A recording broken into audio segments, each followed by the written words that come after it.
Winter sport doesn't get more stripped down than this.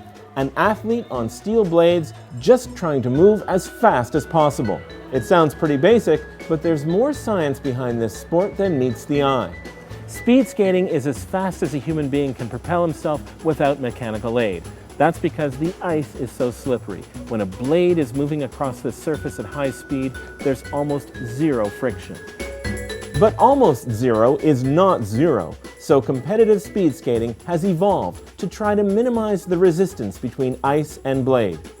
Robert Tremblay is Director of Development and Innovation for Speed Skating Canada. Well, first of all, to make sure the blade glides really well, it's really thin. So that's helped to reduce the friction. The ice contact is very long. So it's a bit like in sailing. The longer is the boat, the faster it goes through water.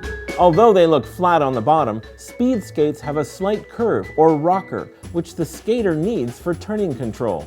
Too much rocker digs into the ice and increases friction, so the contour of the blade is carefully measured and adjusted for competition. Blades can also be given a slight bend to help skaters grip the ice on their turns. Short track skates have more bend because the turns are tighter, and getting the bend just right is a big deal. It's very precise. A skater can feel a variation in the bend of 1/20th of an air size. Unlike hockey or figure skates, speed skates are sharpened with a perfectly square edge, which is another way of reducing friction. Finally, the blades are given just a bit of roughness to have the right amount of ice contact at the microscopic level. But how do skaters know which combination of adjustments can give them their best race? That's where the testing comes in. This apparatus can accelerate a skater to top competition speed over and over again without inducing exhaustion. As the skater comes whipping around the turn, Robert Tremblay measures his deceleration with a radar gun, which reveals just how well the skates are gliding. We do many tests to make sure we know what's happening, especially when other countries show up with different stuff.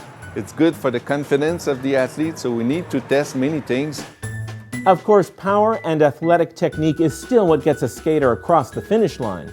But when the difference between first place and 10th place is measured in tenths of a second, it's hard to win without being science savvy.